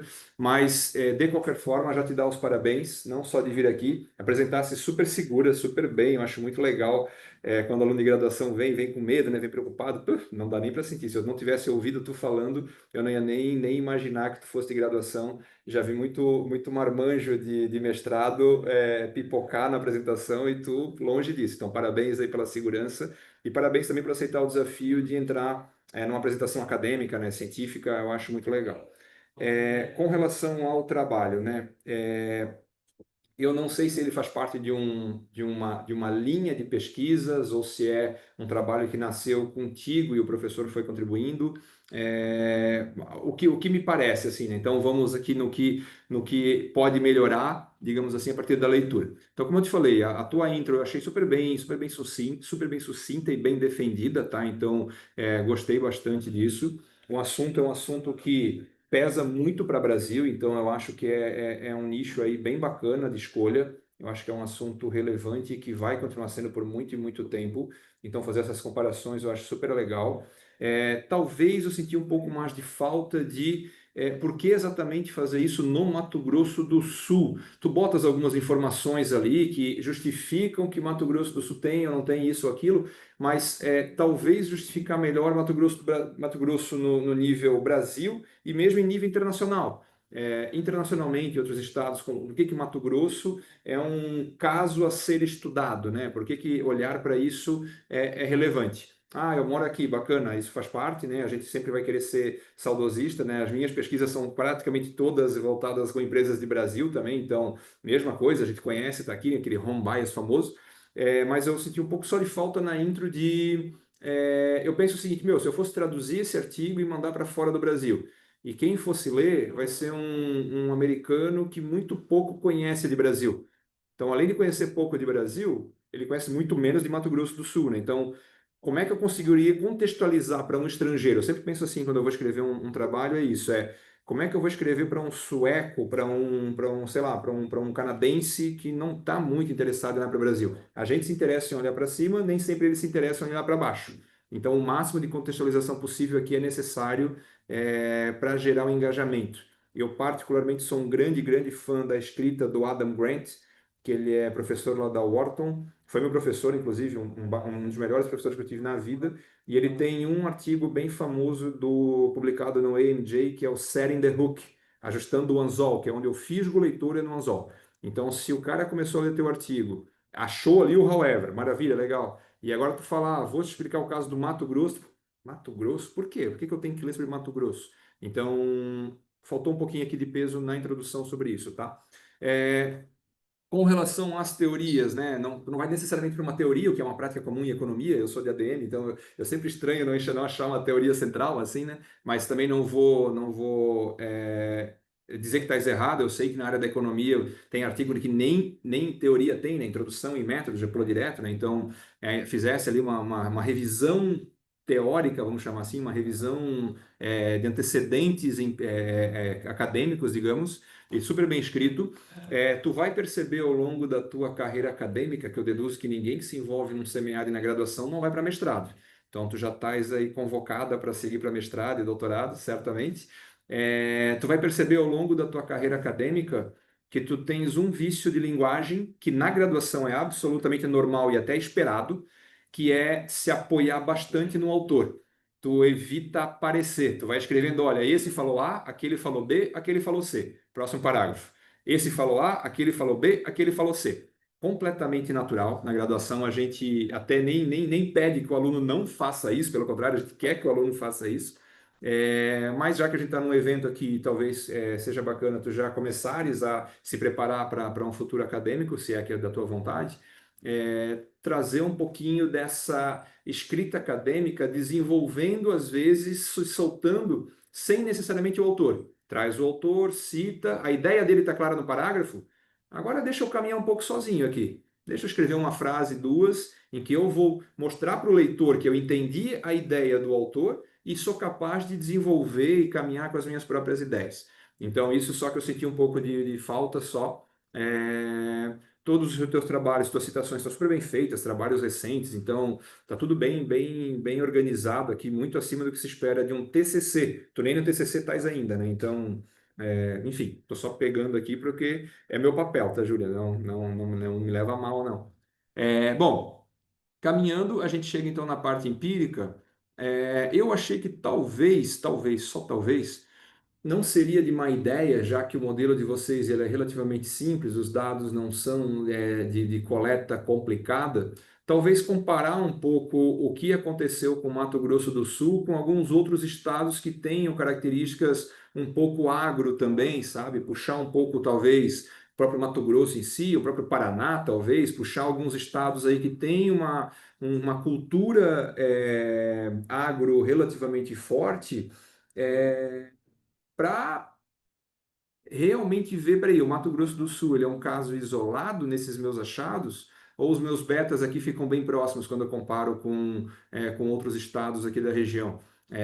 Enfim, só um exercício que talvez nem tenha que aparecer no artigo, mas é importante tu mostrar que tu fez, dizer que tu fez, e se por acaso for diferente, vai te ser útil. O problema é se tu achar coisas muito parecidas, mostrar tipo, putz, eu estava falando até aqui do Mato Grosso do Sul, agora eu trago mais dois estados e é tudo meio igual. Então, mas de qualquer forma, como pesquisador, é bom tu fazer essas brincadeiras com outros estados para o leitor ficar mais completo, digamos assim. E como vocês pegaram ali 10 anos, são dados que são agregados, né? Não são dados tão difíceis da coleta em si, eu imagino que não vai te dar muito trabalho metodológico. Mas parabéns aí por apresentar também todo o modelo econométrico. Eu tenho aluno de doutorado que se eu botasse a apresentar a tua regressão, o aluno não saberia. Então, meus parabéns aí por brincar, mostrar os dados, mostrar a equação. O pessoal da economia é mais tranquilo com isso, né? Se tu soubesse que o pessoal da administração sofre com uma regressão dessa, tu não faz uma ideia. Tu podia estar dando curso já no SEMEAD de regressão aqui dentro. Bom, evoluindo então, apareceu só um vermelhinho ali de 2025, deve ser na hora de converter para o PDF, mas coisa boba, coisa bem pequena. E os achados chegam, as conclusões também aqui ficaram bem interessantes. Eu senti só um pouco de falta, e talvez seja estilo do teu orientador e tua, mas eu senti um pouco de falta de tu retornar com as tuas referências lá da teoria na conclusão. A tua conclusão, nesse momento, não tem nenhuma citação. Então, tu cita as pessoas relevantes, tu mostra que eles existem, traz os teus achados e aí não integra. Eu sei que tem uma linha de pessoal de economia que gosta disso. Talvez seja o estilo, então, como eu te falei, talvez não seja um erro. Eu estranhei porque eu sou de ADM, então para mim soou um pouco. Eu gosto de ver esses resultados finais ali depois, tá? E essa conversa com a teoria, a gente, em administração, a gente é muito apegado à teoria, diferente de economia, a gente sempre se apega muito à teoria. Então, tu vai ouvir isso bastante caso tu participe de outros eventos que tenham esse pezinho em ADM também, tá? Mas no mais é isso aí, meus parabéns, tá? O trabalho está super bem estruturado, compreende aí bastante coisa interessante. E a tua apresentação, como eu te falei, foi muito boa. Tu e da Alexandra, eu daria mais nota para a apresentação até do que para o próprio artigo. Tá? Se eu tivesse que pesar numa banca da nota para cada uma das etapas, eu gostei bastante das apresentações de vocês. Tranquilo? Alguma pergunta, alguma dúvida? Renata, se quiser falar algo também. Não, eu acho que você já fez, nossa, impressionada, assim, conseguiu cobrir todas as áreas. E também me chamou muita atenção a precocidade, né? Eu acho que é super importante quando a gente vê alunos de graduação confortáveis e navegando nesse universo, isso dá esperança, porque a gente fala assim, nossa, então tem gente vindo aí que também que carrega. E eu acho que esse é o objetivo, né? Olhar Isso. e ver, também achei muito bem estruturado. Acho que você falou tudo, eu não vou ser redundante. A gente pode até, vamos passar para o próximo, para o Eduardo. Fechou. Júlia, quer falar algo? Só queria agradecer mesmo as considerações. Realmente, meu primeiro ponto apresentando o CMEAD, eu estava considerando bem nervosa, sendo bem sincera, mas eu fiquei feliz que eu conseguido apresentar o que eu estava querendo apresentar. E sobre uma pergunta que você fez, foi em alguma linha de raciocínio do artigo, a gente usou como base o artigo anterior que o professor tinha feito com um aluno, que era só relacionado à exportação e importação no Estado mesmo. Não tinha nenhum dado, não tinha nenhum modelo, então a gente pegou, a gente deu uma robustez a ele, a gente trouxe essa teoria, a questão da bioeconomia para a bioeconomia sustentável, ou a regressão linear simples, então a gente trouxe isso para o artigo para poder... A gente usou alguns dados também, ele era mais antigo, então ele estava meio defasado, então a gente atualizou os dados, a gente usou a robustez também no modelo para a gente ter uma embasagem. Mas queria agradecer também, principalmente pelas considerações em relação ao porquê do estado. Então, eu acho que realmente dava para dar uma explicação melhor, que é porque, principalmente a questão da celulose da soja, de biomassa que a gente exporta, mas a questão de comparativos também eu acho muito interessante, até mesmo talvez para algum outro artigo ou alguma coisa assim, se a gente aprofundar e tiver alguma relação, eu acho que seria muito interessante mesmo. Então, poder agradecer pelas considerações e agradecer a todo mundo também que me ouviu.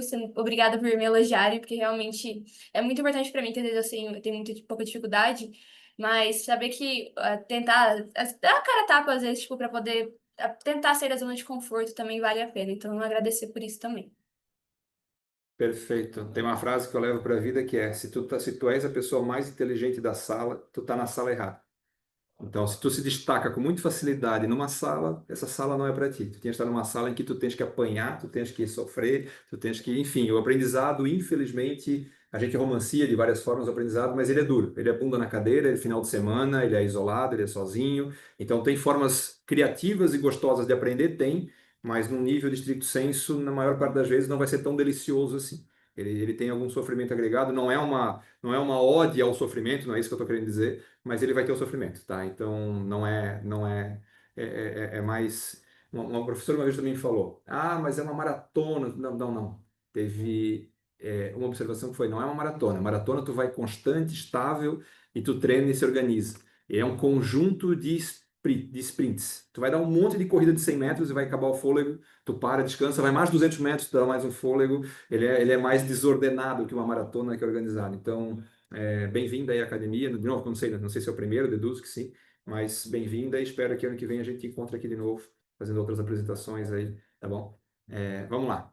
Eduardo, bacana, show. A gente acabou de defender uma tese aqui na Univale sobre governança no terceiro setor. A gente teve um aluno que é pároco da igreja aqui de Itajaí, da Igreja Católica, então ele estudou justamente a governança das IES, das instituições educacionais vinculadas a alguma religião, a PUC-Rio, a PUC, todas as PUCs de forma geral, né? Os jesuítas como Unicinos, enfim, tem vários estudos aqui em cima disso. Eu participei um pouco da pesquisa, então, inclusive ele foi um dos teus avaliadores, foi ele, tá? Quando eu vi lá que tinha um assunto de governança do terceiro setor, eu pensei, vou pegar ele que está recém-doutorou, ele ainda está sob a nossa alçada hierárquica, então, ó, tem um artigo para tu avaliar, não é um pedido, né? Então, uma das avaliações foi ele que fez para ti, tá? Bom, primeiro, vamos lá. É um assunto muito delicado, tá? Muito importante de ser tratado. Realmente a gente tem que delimitar muito bem. Eu, particularmente, já nem consigo mais olhar muito para governança de terceiro setor de forma geral. Eu acho que já tem que ser delimitada, governança de ONG. ONG é ambiental, sabe? Eu acho que já tem que começar cada vez mais ir para uma linha de a gente trazer os princípios de governança para as não governamentais, digamos assim, nichadas já. O mercado já é muito grande para a gente ficar dizendo que isso funciona para todas elas. Mas ainda realmente faltam bons estudos, faltam trabalhos que sejam capazes de, pelo menos, fazer esse papel a que tu te sujeita aqui de tentar congregar um pouco do que a gente tem, né? Então, por mais, poxa, Jeff, tá falando de 1.200, ainda é pouco. Cara, ainda é pouco, né? Ainda é pouco, ainda tem muita coisa a ser explorada, muito mais do que outras áreas, às vezes, mas ainda é pouco. O que eu achei do trabalho, tá? Então, saindo um pouco do tema, o que eu achei do trabalho? Em alguns pontos, primeiro, eu sou um grande fã de pesquisas, deixa eu abrir ele aqui, que eu estou com o da Júlia aqui ainda. Eu sou um grande fã de pesquisas que façam bibliometrias e revisões sistemáticas, eu gosto bastante disso, porque, enfim, coloca coisas em caixinhas e eu gosto de coisas em caixinhas, né? A minha cabeça funciona dessa forma. É, então, o que eu achei? Eu achei que em alguns momentos tu faz uma bibliometria, é um artigo de bibliometria, mas em alguns momentos tu tenta trazer ele como um ensaio.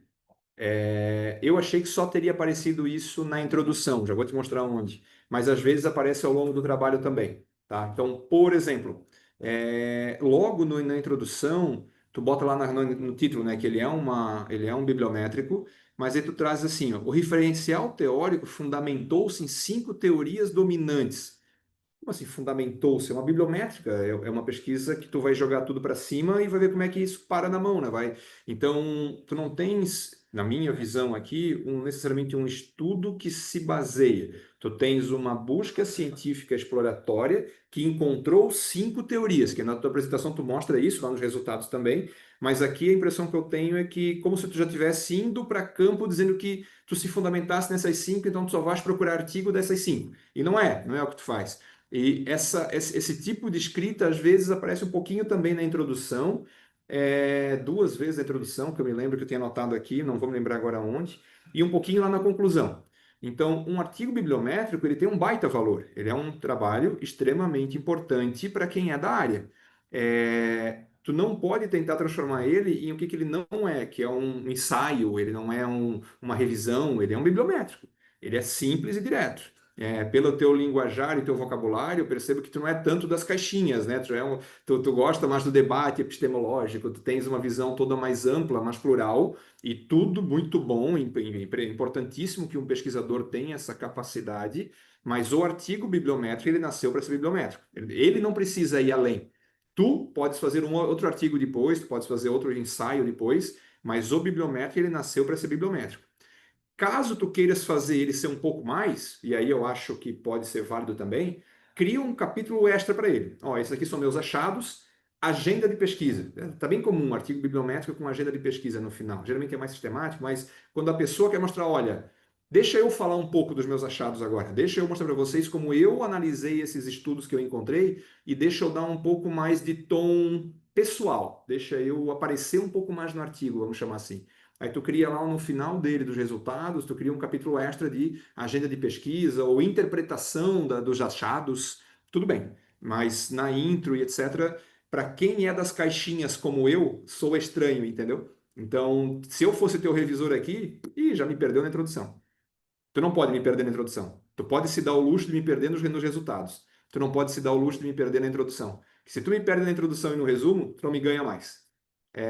Esse é um viés muito comum que a gente tem como pesquisador. Se eu comecei a ler, encontrei coisa que eu estranhei na resumo e na intro, daqui em diante eu só vou procurar motivo para rejeitar teu paper. Eu não consigo mais voltar atrás e voltar a gostar dele, tu entende? Então, teu trabalho está muito legal, teu trabalho tem 2 coisas só que eu vou te pedir para depois tu falar um pouquinho, mas tira esses pedaços do resumo e da intro em que ele tenta ser mais que um bibliométrico. Bibliométrico já é bom o suficiente, não tem que tentar fazer ele ser mais que isso, tá? Das perguntas, então, enfim, voltando nisso, né? Eu acho que a tua fundamentação teórica ela não precisa ser tão longa, digamos assim. Eu acho que ela teria que ser só suficiente para mostrar para o leitor que é um assunto extremamente relevante, tanto acadêmico quanto no mundo real, no mundo corporativo e no mundo dos negócios, como todo mundo social. Socialmente falando, isso é muito relevante e que nós ainda não temos dimensões bem delimitadas o suficiente para nós conseguirmos conversar com clareza. A área de governança de terceiro setor ainda não está bem segmentada, bem nichada. Então, se tu só conseguir mostrar isso na tua fundamentação teórica com 1,5 páginas, não precisa trazer todas de onde surgiu o mundo, etc, etc. Isso, se eu precisar ler, eu vou ler um artigo só disso. No teu artigo, que é uma bibliométrica, tens que justificar por que o mundo precisa de uma bibliométrica. Tá? Então, a tua teoria ali, 2, 3 páginas, eu pensaria e faria 1,5 página só dessa relevância. Com relação à discussão, toda ótima, tá? Tu faz aqui as seleções. Eu senti um pouco de falta de um pouco mais de explicação de por que tu só usasse a Scopus. Na tua apresentação tu falou que ficou truncado nas demais, mas precisaria dizer aqui, cara, deixa escrito, porque uma bibliométrica de uma base só, ela fica aquém. Então, se tu tentasse outras 2, 3, 4 e não deu, escreve aqui por que não deu, ou ficou tudo igual, ou deu problema, a base não pegou, mas deixa relatado num artigo, tá? Não deixa, num journal, tu não vai ter a opção de mandar um áudio para o cara explicando que truncou. Deixa escrito aqui, tá? E eu senti falta de uma coisa só na tua metodologia, que é aquele grafiquinho bem tradicional das bibliométricas e também das revisões sistemáticas, dizendo, ó, comecei com tanto, botei o filtro, fiz isso, então comecei com 3.000, terminei com 1.288, que mais ou menos é o que tu fazes ali. É o Prisma, né? O Prisma, aquele Que relatório seja, de... mesmo que tu não tenha usado o modelo Prisma, mas aquele grafiquinho, aquele fluxograma de por quantas tu começasse, como é que o filtro foi sendo aplicado e quantas tu terminasse, eu acho necessário. E aqui fica o ponto, eu não encontrei, e aí pode ter sido leitura rápida minha, mas eu não encontrei em que momento que os 1.282 viram os 260, não encontro mais aqui agora, os 200 e poucos que tu fazes análise lá, se era survey, se era estudo de caso e etc. Em algum lugar tu mata conta que são 200 e poucos aqui. Daí eu fico pensando, poxa, mas eram 1.282. O que mais teve era 123 de estudo de caso, então esses 200, tem uma tabelinha, eu acho, ali tem uma tabelinha, tabela 1, fala lá, total dos objetivos, 278. Mas não eram 1.282? Esse salto eu não vi de onde que veio para onde que foi. Então, só talvez deixar um pouco mais claro ali, tá? Se vocês querem falar já, pode ficar à vontade, que eu falo. Eu sou professor, Não, mas se deixar, eu falo. porque o que acontece é o seguinte, realmente quando eu fui fazer o trabalho, eu fui olhar nos abstracts. Então eu fui buscando dentro dos abstracts. Então talvez tenha faltado eu explicar isso aí, porque eu fui buscando as metodologias claras dos abstracts. Então, study case e tal e tudo, e fui olhando. Então, o que eu consegui realmente, até por conta eu acho que o problema é geral. A gente tem restrição de espaço, tem muita coisa assim, muito gráfico, a gente acaba tendo a gente acaba cortando alguma coisa e às vezes corta uma coisa que talvez seja relevante. Então, enfim, mas Isso. eu concordo integralmente. Perfeito, tá ótimo. Eu gostei bastante, tá? Eu acho que a revisão do Cláudio, que é quem fez a tua revisão também, foi uma revisão positiva. Ele também sinalizou algumas coisas que eu lembro que eu li. Eu não sei se o pessoal me conhece, eu estou como um dos líderes de governança do Enampad. Então, uma função que o Enampad, o Semead, perdão, faz que é muito legal a gente tem que ler todos os pareceres que vocês recebem para validar, para ver se isso merece para o autor. Isso está no mínimo, tem um mínimo de informação aqui para o autor. Se não tiver, a gente tem que achar um terceiro revisor, etc. Então, eu lembro de ter lido e eu lembro de cabeça porque ele é nosso orientando aqui da casa, né? Então, eu lembro de ter lido e gostei do retorno que ele te deu ali. Bom, inicialmente então era isso, tá? As minhas ponderações, eu só fiquei com um pouco dessa dúvida ali do número. Gostaria de ver esse gráfico e achei que a teoria lá não tem necessidade para um paper bibliométrico, só mais definir e evitar mostrar mais do que um bibliométrico demanda. Eu sei que a tua cabeça deve ficar borbulhando com tantos artigos e tantos achados, e é ótimo que borbulhe mesmo, o papel do pesquisador é isso, né? A gente é movido pela curiosidade, mas se tu deu um play num Word em branco para um bibliométrico, é um bibliométrico. Sossega, pira no próximo. Eu concordo integralmente. Perfeito. Valeu, O, Eduardo. o que a gente tem aqui é realmente a questão até. É porque quando eu comecei o artigo, comecei com outros dois professores. E na hora da inscrição, os outros dois professores já estavam no outros e foram excluídos. Inclusive, eu, quando fui falar do referencial teórico, eu disse: olha, é menos aqui, né? Não, tem que botar mais. Eles exigiram que eu pusesse mais. Eu disse: olha, eu vou perder coisa aqui. Não, mas pode botar, tal, tal.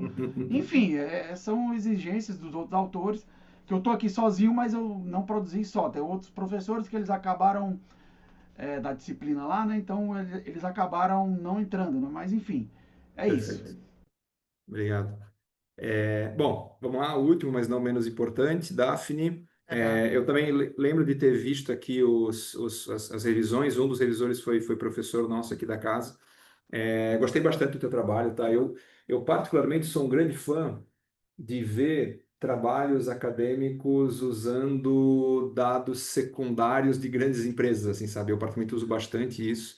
E eu gosto quando alguém se dá esse trabalho de fazer um estudo de caso usando dados secundários mesmo. Eu não preciso necessariamente ir para uma entrevista, né? Eu posso pegar o que foi dito numa entrevista e eu vou usar como secundário, eu vou pegar dados da empresa, etc. Então, o teu trabalho ele cumpre isso bem e academicamente eu acho ele o mais fechadinho, assim, no sentido de tá batendo tudo. as coisas estão batendo. As teorias que tu usa, os autores que tu usa. Eu acho que é um trabalho, assim, dos quatro, eu acho que é o que mais está pronto para o passo do periódico. É mais ou menos isso que eu acho que isso resume o que eu estou querendo dizer, tá? Aonde que eu acho que ele tem alguns pontos, assim, que vocês poderiam discutir, tá? O ponto mais central que eu acho que vocês podem discutir é que a minha preocupação eu não tenho absoluta certeza, e aí pode ser uma falta de competência minha ou uma falta de poder de escrita de vocês, para conseguir atribuir. Opa, peraí que eu estou voltando aqui. Para conseguir atribuir o que vocês têm de claiming lá no resultado, lá na introdução, perdão, para quando chega no resultado. Deixa eu te explicar. Teu resumo está redondinho. Tua introdução está legal. Tem umas coisinhas que eu faria um pouco diferente, mas pode ser questão de estilo, de linguagem, então não vou dizer que está errado. Eu faria algumas questões, como deixar o however um pouco mais claro ainda no teu trabalho. A introdução, o capítulo de teoria,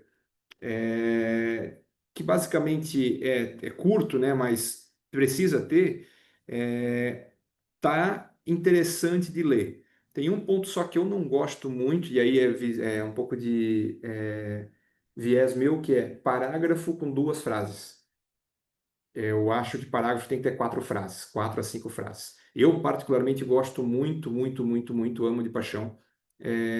Um material da Duke University, se você botar no Google Duke University Meal Paragraph, que é um modelo bem americanizado, tá? Mas é um modelo que, para mim, me ajudou muito na minha carreira, que é um modelo de como escrever um parágrafo. A primeira frase é o main idea, né? A M de main idea. Aí vem as evidence, aí vem as análises ou arguments, e aí vem o link para o próximo parágrafo. Então, todo parágrafo deveria ter no mínimo 4 frases. A ideia, argumento, evidência e link com o próximo parágrafo. Às vezes, principalmente na tua teoria, os parágrafos são muito curtos e eles não fazem essa historinha. Mas, enfim, isso é critério de, às vezes, estilo de escrita, e eu sei que tem um monte de journal de contabilidade que aceita isso muito bem e Só está tudo repetir certo. o nome, Eu eu botei, dei eu, bo- uma busca aqui. eu botei no chat, Ficou no Duke chat, University. não É, aqui. é um materialzinho de 2 páginas, 3 páginas, muito legal, tá até coloridinho, como escreveu o capítulo, o parágrafo. Bem legal, tá? Me ajudou muito na minha carreira de doutorado, quando tu senta naquele domingo de manhã, 7h30 da manhã, tu não sabe o que vai sair da tua cabeça, o fato de tu saber como vai ficar o formato do parágrafo te dá uma liberdade boa de tipo, só falta conteúdo. Porque se tu não tens um formato, falta conteúdo, formato, o que que eu vou falar, como que eu vou falar, assim agora só vai faltar conteúdo. Talvez eu tenha que ler mais um pouco, talvez mais, pelo menos o formato tá aqui. Então não são todos os meus parágrafos que seguem esse padrão, mas quando tu tá lá sentado precisando de inspiração, isso faz tu não precisar da inspiração, é mais preencher caixinhas. De novo, Jeff, caixinhas. Bom, aonde que eu estava voltando, que eu estava falando, Daphne, que eu acho que é onde assim, eu não saí completamente convencido. E o que eu vou te falar aqui é como se eu estivesse analisando o teu paper agora num journal, não mais no SEMEAD, tá? O teu é o que eu mais estou indo para essa linha. Todos os demais eu acho que ainda tem um pouco de trabalho entre os autores para mexer um pouco aqui, puxar um pouco lá para ir para um journal. O teu, do jeito que ele está praticamente pronto, digamos assim, em formato, mas para chegar no journal, se eu fosse um revisor de journal, o que que eu bateria? Eu não tenho precisamente certeza de que o claiming que vocês estão fazendo, a assumption central, que é as empresas evoluem, digamos assim, em ESG a partir da controladoria, né? Vocês batem muito em controladoria. O tempo inteiro puxando o papel da controladoria na evolução do ESG. E, evidentemente, que isso é necessário, tenho certeza disso. Mas com os dados secundários que vocês estão trazendo, eu não tenho absoluta certeza se isso está muito claro, ou se eu posso necessariamente apontar dessa forma. Por exemplo, se tu deres uma coisa que eu faço bastante nos trabalhos dos meus alunos, um Ctrl F de localizar, um Ctrl L, né, localizar, depende se tiver em inglês ou em português, controladoria, vou te falar, da página, deixa eu ver onde é que está aqui os teus resultados. Eu até anotei página 4, mas estou achando que é muito pouco. Metodologia está na página 4. Teus resultados começam na página 5 PDF. Da página 5 até a página 14, que dá quase 10 páginas, da 5 até a 10 não aparece uma vez a palavra controladoria. Aí aparece um pouquinho, e depois da 11 até a 14 não aparece mais. Então, uma palavra-chave do teu resumo é controladoria. Eu entendi o teu artigo, vocês dizendo que, olha no caso da M. Dias, o quão relevante é a controladoria para se efetuar, para se chegar, para se fazer ESG. Me parece que vai um pouco nessa linha. E pode ser que eu estou errado, né? Tu me corrige, por favor. Mas, e aí quando eu chego nos resultados, se fala muito pouco de controladoria. Entendeu? Então, esse foi assim o ponto que eu mais estranhei. E se eu fosse revisor do trabalho, eu ia dizer, cara, eu preciso que o teu resultado esteja muito mais alinhado com controladoria, se é o que tu queres realmente fazer, ou se não é, talvez controladoria não seja a terceira palavra mais importante do teu resumo, né? Mesmo que esteja ali em ordem alfabética, talvez. Mas talvez alguma coisa ali, talvez a tua pergunta, como a integração de indicadores ESG na controladoria impacta a gestão. Então, tem que ter controladoria nos resultados. E eu acho que fica pouco. Eu não sei se é porque vocês só estão usando dados secundários, e pelos dados secundários fica difícil dizer que isso foi controladoria, ou se não sei, eu sinceramente fiquei assim um pouco inseguro de te dizer para onde ir, porque eu não sou de contabilidade efetivamente, não sou de controladoria, então talvez vocês vão conseguir enxergar melhor, mas eu estando de fora do teu trabalho, tendo lido de novo, covardemente, uma vez, talvez uma vez e meia, que quando chegou a gente passa o olho de uma forma geral, e agora para esse evento eu estou lendo ele todo, né? O que eu mais senti falta foi isso. Como que ela está me mostrando os gráficos dos resultados? Estou dizendo aí, uso da energia renovável, aliança ômega, reuso da água. Onde é que entrou a controladoria nisso? E tanto eu não acho que eu estou tão errado, que justamente dá esse salto de 6 páginas inteiras nos resultados sem falar de controladoria. Então é onde eu mais fiquei assim, vendido no teu trabalho, digamos. E, de novo, não sei se eu estou certo ou se estou errado, mas é onde me pegou o teu trabalho. Tá? Todo o resto dele está super redondinho, a escrita está boa, a ideia é boa, é importante, é relevante, controladoria realmente é um assunto que precisa mais de atenção nas discussões de governança corporativa, eu tenho total certeza disso, e sou um favorável a isso também, mas nos resultados eu achei que faltou um pouco falta disso. Tá? Não sei se queres falar alguma coisa, me xingar. Não? Queria agradecer. é, Só essa indicação desse material já é muito bacana, a gente passar também. Primeiro, a gente ter isso em consciência, depois passar para os alunos. A escrita científica, ela não é trivial, assim, para começar é difícil, e depois que você começa também, você se engana com várias ideias, e ter esse frame é muito bacana. Outro ponto, inclusive, eu também gosto muito das apresentações, seja até, não precisa chegar no congresso em si, mas quando a gente está querendo fechar a gestalt de um artigo. Porque enquanto eu estava fazendo a apresentação, uma das coisas que me batia no pensamento é que a gente começa um trabalho com um objetivo, né? Não só o objetivo que está lá escrito, mas o objetivo do que a gente gostaria de fazer. E aí, quando a gente consegue executá-lo, muitas vezes a gente só vai conseguir aquele objetivo, talvez numa segunda rodada de coleta, enfim. E uma das coisas que estava me pegando é que eu acho que esse trabalho ele está muito entregando essa análise dos indicadores, mas não o impacto dele, né? Então quando a gente quer ver o impacto na controle, a gente quer ver uma coisa, a outra e a relação entre elas. E ele entrega só a primeira parte. A segunda parte, a gente precisa ainda avançar. Então, esse é o objetivo geral do projeto em si, mas para essa entrega desse artigo, ela só está entregando a primeira. Então, é como se a gente tivesse que ter voltado para esse artigo e ter reescrito o objetivo. Não que a gente não vai conseguir ele inteiro, mas que para o que a gente entregou, para o recorte daí, só foi o primeiro. Então, eu também estava, enquanto eu estava apresentando, pensando, eu acho que porque esse trabalho ele está mais no guarda-chuva da Rosilene e eu estou com a parte do ESG, né? E a gente está trabalhando ele para seguir com as melhorias para uma submissão em revista. E uma das coisas que eu estava apresentando e me autocriticando no processo todo foi, eu acho que o nosso recorte para essa entrega do Congresso está na primeira parte, não na relação entre eles, né? Então, a gente tem que, para a versão completa, deixar bem claro o link entre os dois. Então, é bom também quando, às vezes, a gente está imerso, né, no artigo, tem o feeling, mas tem a validação externa do quanto a gente precisa, ou para essa finalidade, mostrar como é que está sendo a execução dos indicadores e como que está sendo mensurado, mas se for mesmo na vertente da relação entre os dois, isso não está claro. Perfeito, é isso. E evento científico é isso, né? Eu tenho a minha chefe aqui que sempre fala, artigo científico em evento é igual levar o cachorro para passear. Tu tem que tirar ele de casa. Se tu queres comentários, se tu queres saber se ele está bem ou mal, tu tem que levar ele passear. E evento científico é isso. Com o tempo vai se perdendo, né? Vira uma coisa de aprovei no evento, etc. Vira aquela ideia de produtivismo velha nossa que a gente já debate há anos em ADM, em todas as áreas, na verdade. Mas evento científico é isso, é trazer os achados, é receber feedback, botar teste para professores e pessoas de outras áreas, outras linhas, né? Como eu falei, eu não sou de contabilidade, pelo que me pareceu, vocês vão mais para uma linha de contabilidade barra gestão, assim, né? Eu sou mais de ADM pura.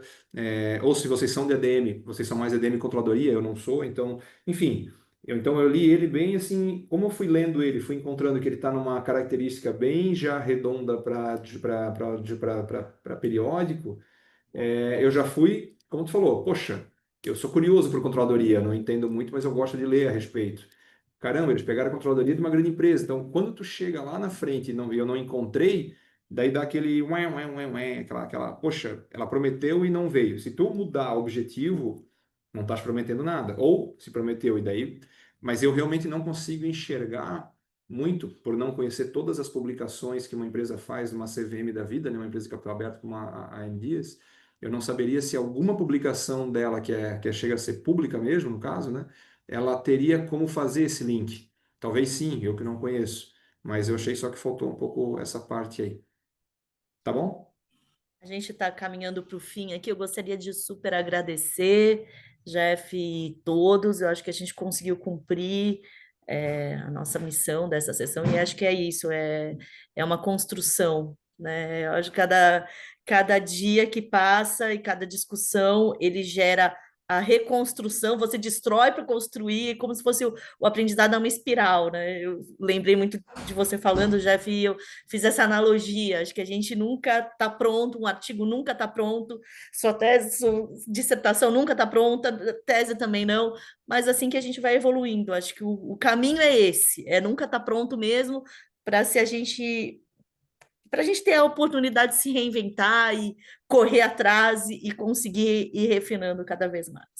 Então, a gente gostaria de agradecer e pedir a todos que avaliem a sessão, acho que tem um link de avaliação, que é muito importante até para continuar melhorando e aprimorando esse tipo de espaço.